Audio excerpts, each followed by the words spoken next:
S'enquérir de l'évolution de la première phase des travaux de réhabilitation de 10 villas défectueuses répertoriées et sélectionnées par le gouvernement provincial, c'est l'objectif de la journée porte ouverte organisée ce lundi 5 mai par la Société de développement au Congo.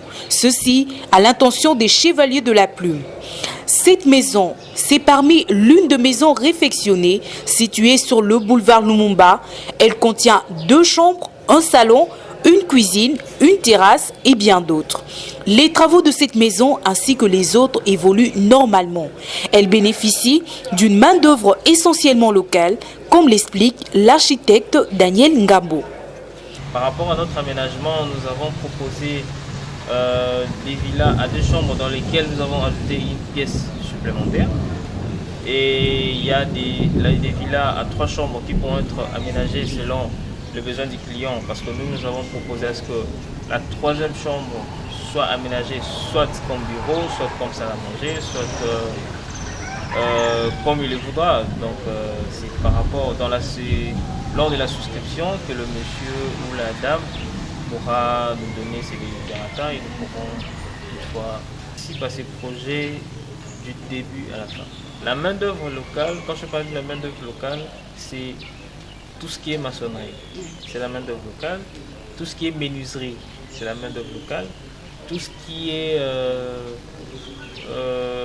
main-d'œuvre ou travaux que nous aurons à faire, c'est la main-d'œuvre locale. Au départ, 120 villas défectueuses de la ville de Kisangani ont été répertoriées pour bénéficier de cette réhabilitation.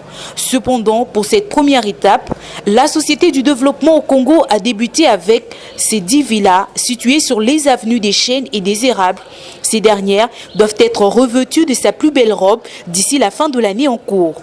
Après sa réhabilitation, ces villas seront meublées et louées à des particuliers, expatriés ou d'autres.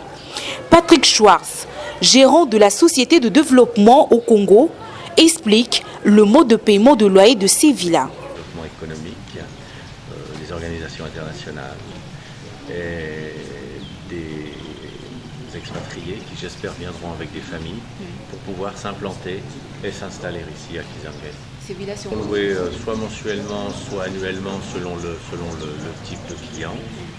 Et chacun payera selon les normes et selon les règles qu'on va définir avec chaque entreprise. Non, le coût n'est pas défini parce que nous ne connaissons pas, on connaît à peu près le coût définitif.